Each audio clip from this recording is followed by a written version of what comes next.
তারা কি মনে করেন কিনা বাংলাদেশের যত বিজ্ঞ, যত যোগ্য, যত বুদ্ধিমান ইন্টেলেকচুয়াল সব শুধু ঢাবিতেই কিংবা ঢাকাতেই আছে? তাদেরকে স্পষ্ট মনে করিয়ে দিতে চাই, বলে দিতে চাই, ঢাবি কেবল বাংলাদেশ নয়, ঢাবির বাইরে একটি গোটা দেশ আছে, যেই দেশে অত্যুজ্জ্বল সূর্যের মতো প্রতিনিয়ত আলো ছড়িয়ে যাচ্ছে রাজশাহী বিশ্ববিদ্যালয়। 70টি বেসরকারি এবং পাবলিক বিশ্ববিদ্যালয়ের মধ্যে দ্বিতীয় অবস্থানে রয়েছে। গোটা পৃথিবীর সকল বিশ্ববিদ্যালয়ের মধ্যে রাজশাহী বিশ্ববিদ্যালয় 1228তম অবস্থানে রয়েছে। বাংলাদেশের শিক্ষা, গবেষণা, রাজনীতি, বুদ্ধিবৃত্তি সকল ক্ষেত্রেই রাজশাহী বিশ্ববিদ্যালয়ের রয়েছে সমূহ অবদান। অতএব বিশ্ববিদ্যালয় মঞ্জুরি কমিশনের মতো বিশ্ববিদ্যালয়গুলোর একটি সর্বোচ্চ নিয়ন্ত্রক সংস্থাতে এত বড় একটি বিশ্ববিদ্যালয়ের কোন প্রতিনিধি না থাকাটার মতো অযৌক্তিক, হাস্যকর এবং এর চেয়ে বড় নিন্দা এবং অমানবিক আর কিছু হতে পারে না।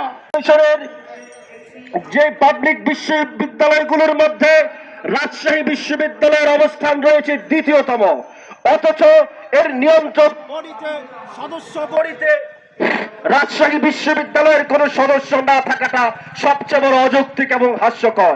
আমরা স্পষ্টভাবে বলে দিতে চাই, যদি এই বৈষম্যের অবসান না ঘটে, যদি বিশ্ববিদ্যালয় মঞ্জুরি কমিশন এবং পিএসসিতে রাজশাহী বিশ্ববিদ্যালয়ের কোন সদস্য নিয়োগ না হয়, তাহলে আমরা আবারও গর্জে উঠব। আমরা 1953 সালে যেভাবে গর্জে ওঠে এই উত্তরবঙ্গে একটি বিশ্ববিদ্যালয় প্রতিষ্ঠা করেছি, ঠিক একই ভাবে আমরা আরেকজন মাদার বক্সের নেতৃত্বে আবারও গর্জে ওঠে বাংলাদেশের ইউজিসি এবং পিএসসিতে রাজশাহী বিশ্ববিদ্যালয়ের প্রতিনিধি এবং সদস্য নিয়োগ করার জন্য যা যা করা দরকার তা করার জন্য প্রস্তুত আছি। বিভিন্ন ক্যাডার এবং নন ক্যাডার সার্ভিসের অফিসার নিয়োগ দেওয়া বা বিভিন্ন ধর্মের কর্মকর্তা এবং শিক্ষক সহ বিভিন্ন ক্যাডারে সেখানে নিয়োগ দেওয়া, সেখানে যে ভাইভা বোর্ড থাকে, সেই ভাইভা বোর্ডে যারা ইউজিসি পিএসসি যারা মেম্বার চেয়ারম্যান তারাই সেই ভাইভা বোর্ডের সদস্য হন।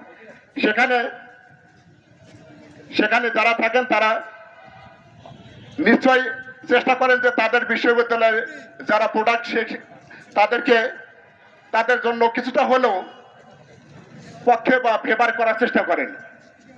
এটা ঢাকা বিশ্ববিদ্যালয়ের ক্ষেত্রে ঢাকা বিশ্ববিদ্যালয় সবসময় ফেভার পেয়ে আসে। কি জন্য?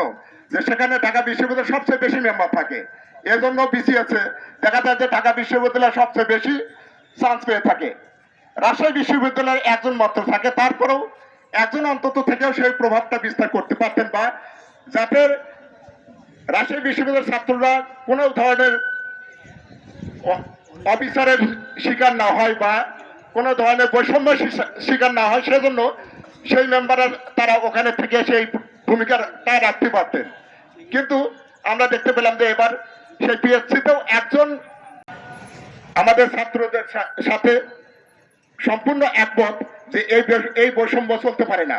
রাজশাহী বিশ্ববিদ্যালয় গোটা উত্তরবঙ্গের প্রাণকেন্দ্র। এখানে যদি এই বৈষম্য যদি দূর না করা হয়, তাহলে সেটা পরবর্তীতে যে কোনো